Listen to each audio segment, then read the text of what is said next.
What one great thing would you dare to dream if you knew you could not fail? If you knew beyond a shadow of a doubt that you could not fail, what one thing would you set as a goal for yourself? Because sometimes answering that question will tell you the one thing that you've been put on this earth to accomplish. Nobody believes in you. You've lost again and again and again. The lights are cut off, but you're still looking at your dream, reviewing it every day and say to yourself, it's not over until I win. If you do not have clear goals for your life, you are condemned forever to work for those who do. You see, in life it's very simple. Either you are working toward the accomplishment of your goals or you're working toward the accomplishment of other people's goals. What comes first, belief or action? Do you need to believe that you can do a thing before you can do it? Fake it until you make it is one option, but incredibly hard if you're introspective and have low self-belief and high standards. So what about make it until you believe it? Here are some lessons that I've learned. You can believe you're not worthy of a thing and still attain it. You can be adamant that your efforts are going to go badly and still succeed. In fact, the ability to set goals and to create plans for their accomplishment is the master skill of success. If all you learned in life, all you learned in school, was the ability to be a continuous goal setter and a continuous planner, day and night, planning, organizing, planning, writing, thinking about what you're trying to accomplish, you'll accomplish more in a year or 2 years than most people accomplish in 10 years or an entire lifetime. Self-belief is overrated. Generate evidence, says Ryan Holiday. And this resilience of doing good things in spite of you not believing in them or believing that they're going to happen is pretty miraculous. That the world really only knows the actions that you take. It doesn't know about the internal state until that then shows up in the way that you actually perform. That's all I want you to do when you look at your dream. You say to yourself every day, it's possible. You say that every day to yourself, it's possible. Because what does that do? See, it begins to change your belief system. See, the way in which we operate, ladies and gentlemen, it's a manifestation of what we believe, what's possible for us. Whatever you've done up to this point, all that it really is a duplication, it's a reproduction of what you believe subconsciously that you deserve and what's possible for your life. Do you believe a better version of yourself exists? And take responsibility to take that into action. And the reason that question to ask yourself is, do you believe a better version of yourself exists? Is because if you say yes, you are admitting that you have faith. You have faith that a better version of yourself exists. And the only way to move forward in life is by starting and just taking action. There's no book or a 12-step program or perfect way that it's going to organize things. And this sounds super trite to say, I know everyone knows that, but people still don't do it. Awareness doesn't mean anything. Action is all that matters. Therefore, if you believe that nothing's working for you, you will notice all the signs that nothing's working for you. And if you believe that things are moving in your favor, you will notice all the signs that things are moving in your favor. I guarantee you, there was someone you smiled at yesterday and they smiled back. But I also guarantee you, there's someone you looked at the other day, smiled, and they didn't smile back. What you remembered was based on what you noticed. What you notice becomes your reality. Never, and I mean never, let yourself play the victim. That's where you lose your power. Life is not fair, you're right. But sitting around wishing it was, sitting around all the guys flocked to you instead of your sister, sitting around wishing it was you on those European vacations, it's not going to get you anywhere. You can't change what's happening around you. And the sooner you accept that, the freer you will feel. So my advice is move on. Stop focusing on what you think is fair and trust where your life is leading you. And you didn't miss your shot. You just needed to stop aiming at someone else's timeline. Think about that. You didn't miss your shot. You just needed to stop aiming at someone else's timeline. You didn't miss your chance. You just needed to stop focusing on someone else's deadline. You didn't miss your opportunity. You just needed to stop focusing on other people's doors. One of my favorite quotes is from Imam al-Shafi.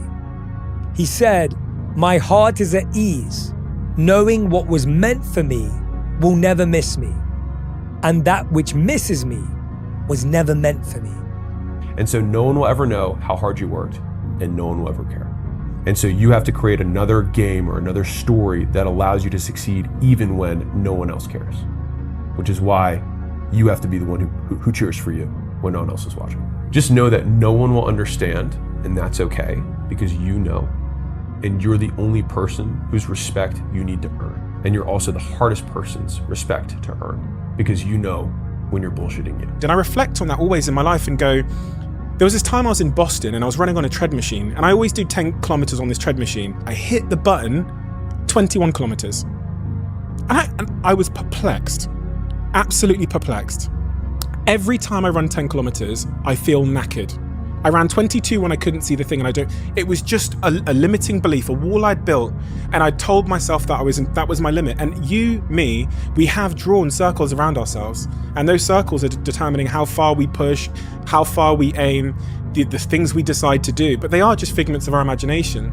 And so whoever I blame for the life I have is the person who I give all the power over my existence, over my circumstances. And so it hurts, but if you turn the finger inwards and you start saying, I don't like my life. The person that I need to punish or get back at is the real person who got me here, which is me. And the only person who's in control of that is you. Someone's opinion of you does not have to become your reality. Do you hear me? I said, yes, sir. Now, Mama said, sticks and stones can break your bones, but words can never hurt you. How many know that words can hurt you? And very deeply. But on that day, like the speakers and coaches and people who now are looking at how can I begin to reinvent myself, they can be a voice of hope, as he was for me, a voice of harmony, helping me to be in alignment with this new vision that I had of myself, and of the power that we have within us to turn the page. But the problem is that you have to face what you don't want to face in order to fix it. Yeah. And so you look at all the things about yourself that need to be burned off, that need to be dispensed with. And that, man, especially at the beginning, especially if you're screwed up, that may be like 95% of you just has to go up in flames. And it's painful. Even some of that stuff that you have to burn off doesn't want to die, and it'll scream in agony while you're burning it off. It's not pleasant. If it faces the problems, can transcend them. You can believe you're not worthy of a thing and still attain it. You can be adamant that your efforts are going to go badly and still succeed. You can grip and grasp and fear and it ruin the enjoyment and be totally unwarranted and things still go well. You can have no self-belief and show up anyway. You can want more for yourself without knowing exactly what that looks like. You can doubt the process, question your talent, be uncertain that you're making progress, disparage your accomplishments, permanently feel like you're not working hard enough no matter how hard you work, never give yourself a break, fail to fully feel gratitude, be terrified of never reaching your goals, and still end up in a place that your 20-year-old self could not imagine. Struggle doesn't mean you're on the wrong path. It usually means you're on a real one, right? Struggle doesn't mean you're making a mistake. Struggle could mean that you have a lot to learn to get to this goal. If you give up because something's hard, it means you didn't care enough about the thing. Ultimately, you can get to a place that you'd be very surprised by, regardless of how motivated you feel to get there. Like, the world really only knows the actions that you take. It doesn't know about the internal state until that then shows up in the way that you actually perform. One of the strongest reframes for suffering is that it gives you the opportunity to create evidence of the person who you want to be. And so it's like, I cannot say that I'm the type of man who can withstand hard things without having gone through hard things. And so reframing suffering as opportunity to create more proof, I think, is really, really strong. Think like the person you intend to become. Like the Christian question, what would Jesus do? Ask yourself, how would the person I'd like to be do the things I'm about to do? So let me ask a question. What kind of seed is in you? See, I believe part of our responsibility in life is to find out who we are, to discover ourselves. Success really just boils down to this. You gotta want it more than you hate what it takes to get it. If you're willing to suck at anything for 100 days in a row, you can beat most people at most things. I don't say this to impress you, but to impress upon you. You have something special. You've got greatness in you, but you've got to be hungry. What do you mean by that? People that are hungry are willing to do the things today others won't do in order to have the things tomorrow others won't have. They're willing to study. They're willing to challenge themselves. They're willing to go outside of their comfort zone. Why is that important? Because in order to do something you've never done, you've got to become someone you've never been. You've got to die to who you are now to give birth to who you were chosen out of 400 million sperm to become. If you want to be exceptional, what you're doing right now is average or even below average. And if you want to continue to be average or below average your whole life, then continue doing this. But you need to make a serious change and start doing hard shit and letting go of the easy shit, the comfortable, pleasurable shit. Abstain from that to make a better version of yourself. I think optimizing to make that person happy, that conscience happy, is a really good idea. You should basically be the person that your mum thinks you are, or the person that your younger self wanted as a role model. Brave, courageous, earnest, honest, virtuous, like on fire. There's this quote from the ancient Greeks that says, "Live as though all your ancestors were living again through you." It's not about the running, the swimming, the push-ups, the sit-ups. It's about what those things do for your mentality. You don't get better on the daggone couch. You get better by coming out here and getting the fuck after it every daggone day. And my personal question to you is, why not you? You've got the brains, you can make decisions, you can study the plan, you can change your life, you can grow immensely in the next few years, you can make your dreams come true, you can build a financial wall around your family nothing can get through, you can become healthy, you can become powerful. Why not you? I failed everything I did the first time. I was known for coming back even harder after I failed. Success isn't a straight line. It's a maze. And when you think you figured that maze out, you hit a wall. And you gotta turn the f*** around and start again. Stay hard. Why not?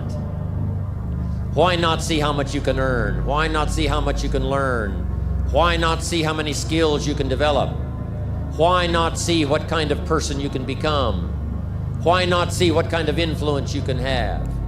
Why not see how many people you can rescue from oblivion? Why not see how many people you can reach? And it evolved into just like a no-quit mentality.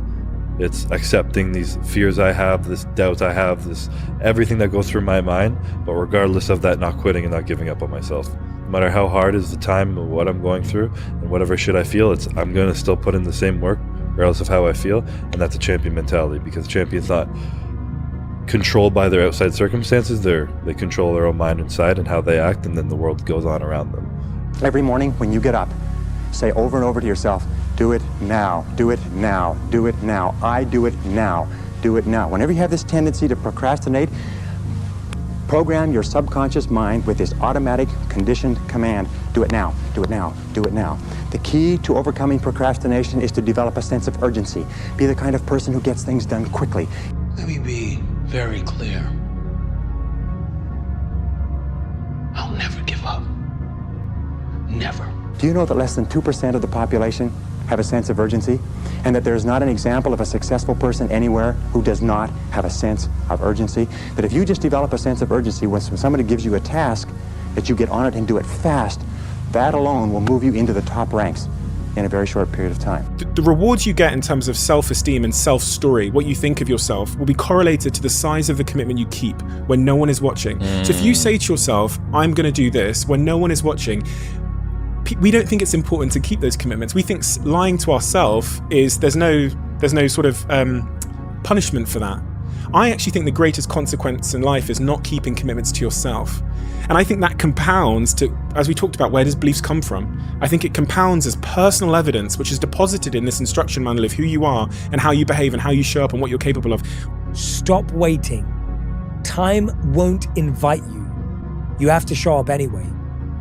We've been taught to wait for the right time, to wait until we're more qualified, until we have more money, more confidence, more clarity, until the fear goes away, until we're ready, until someone gives us permission, until the timing makes sense. But here's the reality. The right time doesn't show up. You do.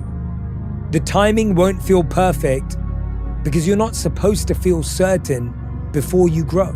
It's the effort, it's the journey. It's like suffering through time that I don't want to be at the gym or why I want to quit on my diet, and I push myself, and every single moment, every day leading up to the show, and I win all those moments. That's winning. That's like winning in life continuously every day. And through that journey, being able to build my relationships, not sacrifice them for winning, be able to make myself a better person, not a more stressed out, anxious person, all that stuff coming together, I've already won before I have a trophy in my hands. When I stand on stage, I haven't quit on a workout, I haven't quit on a cardio session. Preparing to do the thing isn't doing the thing. Scheduling time to do the thing isn't doing the thing. Making a to-do list for the thing isn't doing the thing. Telling people you're going to do the thing isn't doing the thing. Fantasizing about all of the adoration you'll receive once you do the thing isn't doing the thing. Reading about how to do the thing isn't doing the thing. Reading about how other people did the thing isn't doing the thing. Reading this essay isn't doing the thing. The only thing that is doing the thing is doing the thing. And I love this. I know that I'm already, DNF'd. So no matter what happens here, I'm not going to be an official finisher of this race. This isn't for glory. No. This is now for the fact that you can. So either you can sit here and not and think about that for a whole year until you come back here and do this, or you can go out there for yourself and take some kind of pride in knowing that you could and you did. When all that fear that's in your head, all the what ifs and the scenarios that you create inside your own mind that are way worse than anything that is actually going to happen, they all disappear when you go. So just take action and start moving forward. That is the moment that can last 1,000,000 years, is waiting to go. And I found I'm pretty good at it now, where I'm like, oh yeah, I know what that is, and I'm going, and then that's it. And the curse of the winner is not that he aims too high and misses, but that he shoots too low and he achieves his goal.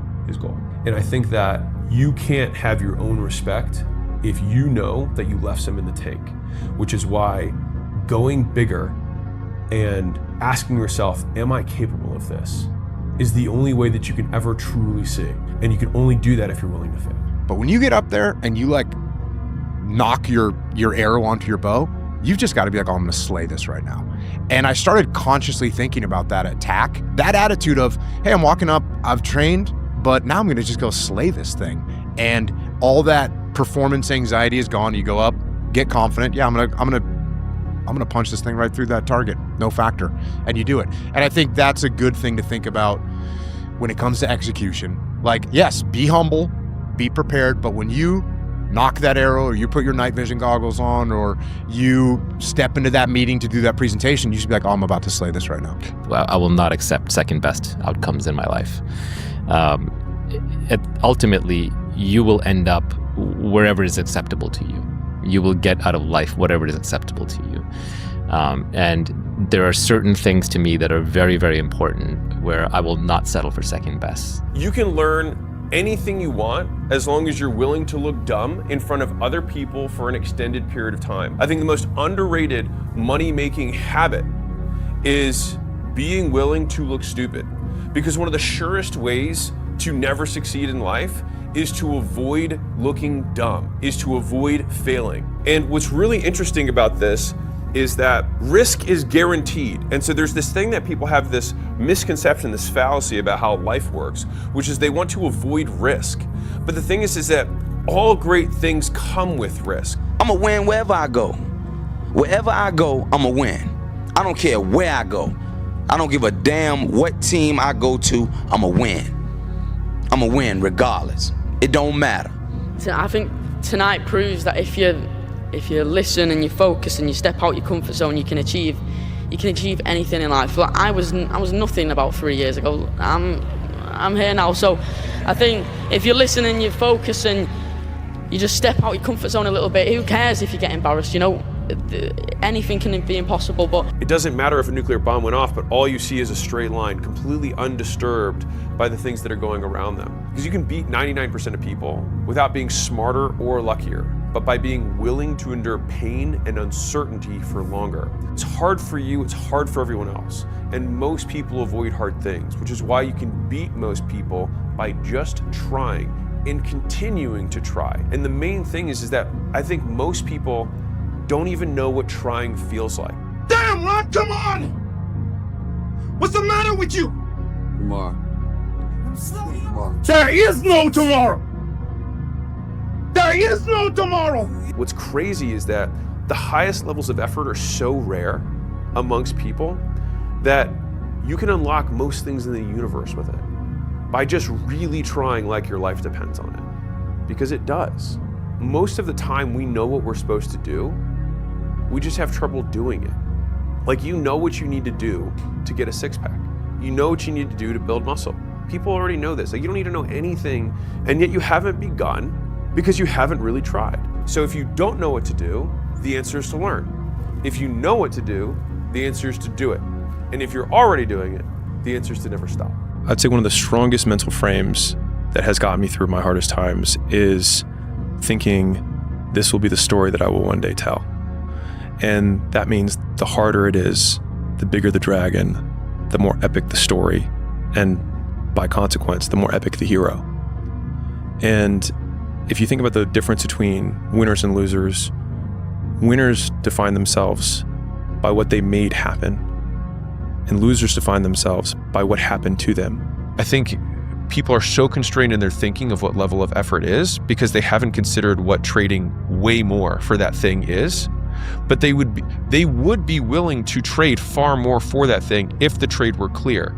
But because they've never tried hard at anything, they just think, oh, this is what trying looks like, which might be like the occasional Google search and a couple hours a week of like watching some videos on YouTube on something. It's like, that is not trying.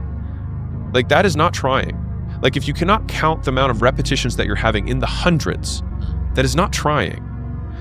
And like, and the longer I've been doing stuff, that's yielded material reward.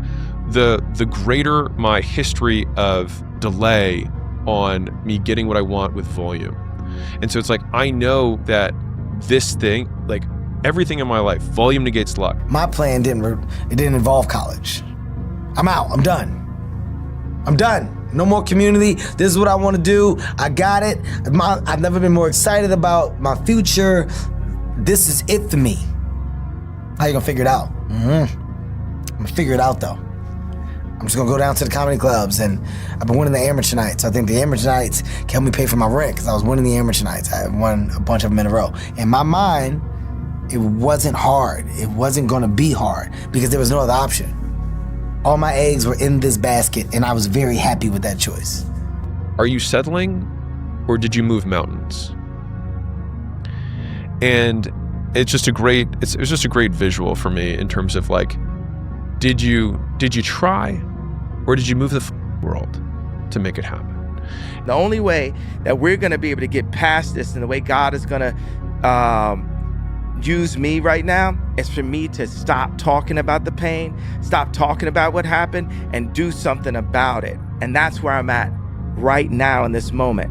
I'm not asking for anyone out here to empathize or sympathize for a dude worth $11 billion that can make money appear out of thin air in 5 different industries. Many of you are creating stories that you tell yourselves to make yourself feel better about why your product isn't as good as it should be, but you have an excuse that only you need to believe.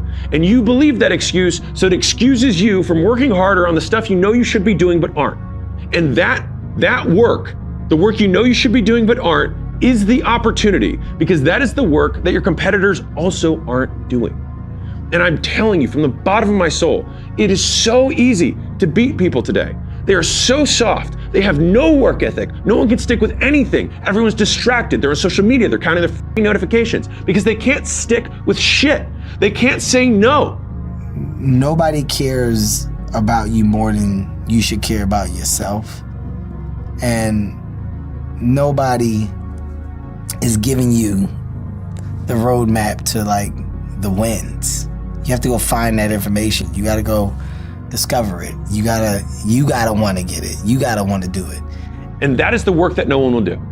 And that is why entrepreneurship is much more a battle of wills than it is a battle of intellect. You have to be willing to delay gratification for an extended period of time and eat glass, and that eating of glass is seeing how many failures you have until you get it right. And this is the difference between small businesses and big businesses, is their willingness to put up with that long period of time of getting the product right. And then once you get it right, you can scale to the moon because you will make more than everyone else on your back end. You will deliver on your promises. It doesn't make sense to continue wanting something if you're not willing to do what it takes to get it. If you don't want to live the lifestyle, then release yourself from the desire. To crave the result, but not the process, is to guarantee disappointment. Fuck. Yeah. Holy fuck. Super true. I mean, I think Naval quoted this blog a long time ago, but desire is a contract you make with yourself to be unhappy until you get what you want. And if you basically know that you're never willing to put the work in to get the thing. Yep. That's an iron law. His negativity towards me made me stronger. You can't stop people from trying to limit your dreams, but you can stop it from becoming a reality. Your dreams are up to you. I encourage you to always be curious, always seek out things you love, and always work hard once you find it. You do not become confident by shouting affirmations in the mirror, but by having a stack of undeniable proof that you are who you say you are. Outwork your self-doubt. And ultimately, hoping that you're going to be able to... believing that you can think your way out of a thinking problem is like believing you can sniff your way out of a cocaine addiction, right? You have to give yourself something else that's going to step change where you're at. Because I think I can do anything. Have you ever played basketball? Yes, I did. Were I was you pretty okay? good. You Yeah. pretty good? And the thing, I wasn't natural at all, but I ended up being on a team and winning championships and being a point guard, you know, and it just came from, like, my talent is the ability to learn. If you were to focus half an hour of study on one field of endeavor for 5 consecutive years, you'd not only transform you, you'd transform the world around you. And we collectively would transform the world as we know it today. You and I were born with the gift to make this a better place. Even if we didn't improve, we could make the world better right now. We could encourage people, compliment people. We could solve problems. We could pick up trash. We could fix things. We could bring new ideas. But as you grow, you become a bigger source for the rest of life to express itself through you. You were put here for a reason. Anything in life that you put your mind to, you can do. The world is your oyster. That's all I tell people. And I really have a grasp of that, being that I nearly died. It's this, and it's heaven. While you're on earth, especially if you're not incarcerated, if you got to take advantage of this. And that doesn't mean for everybody to be a rapper, for everybody to be a producer. Do what you do to the fullest and live your life and just be happy. And so the reason that the background on my phone, like I'm so passionate about this, like the background on my phone is 2 words. It's just win. That's it. It's just win. When I think about that, it's like no one cares. Just no one cares. No one's going to ask, how many people did you get help with before you failed? They just are going to know whether you failed or not. And I think it's ridiculous to live life this way, because the real is that underneath of this is actually ego. It's not being able to say, I don't know, please help. And so it means that many people would rather maintain their egos and fail than win. It's not over until I win. Got that right. It's not over till I win. Not over till I get through. It's not over till I get over. Not over till I get what I want. Door can't open today, look out. I'm gonna come back and take the hinges off. That's how you gotta do that. You've got to have that kind of courage, that type of determination. As you do, you realize that it's not that you that merges with you, it's that you push this out of the way. You know, kind of like how a little reality distortion sphere moves through. And you locally, so it was my Twitter bio for ages, to quote from Naval, he says, I locally reverse entropy. I love that idea. You know, you've got this entire universe, entropy, this force that is going to destroy, and you think, yeah, briefly, for my time on this planet, for however many decades I'm going to be here, I actually locally reverse entropy. The fucking entire power of the universe bearing down on me. It's like, yeah, not while I'm here. The only thing that people remember over the long term, and often the only thing you will remember, is whether you won or not. And so do whatever it takes to win, because you're probably only going to remember snippets of it, and everyone else isn't even thinking about it to begin with.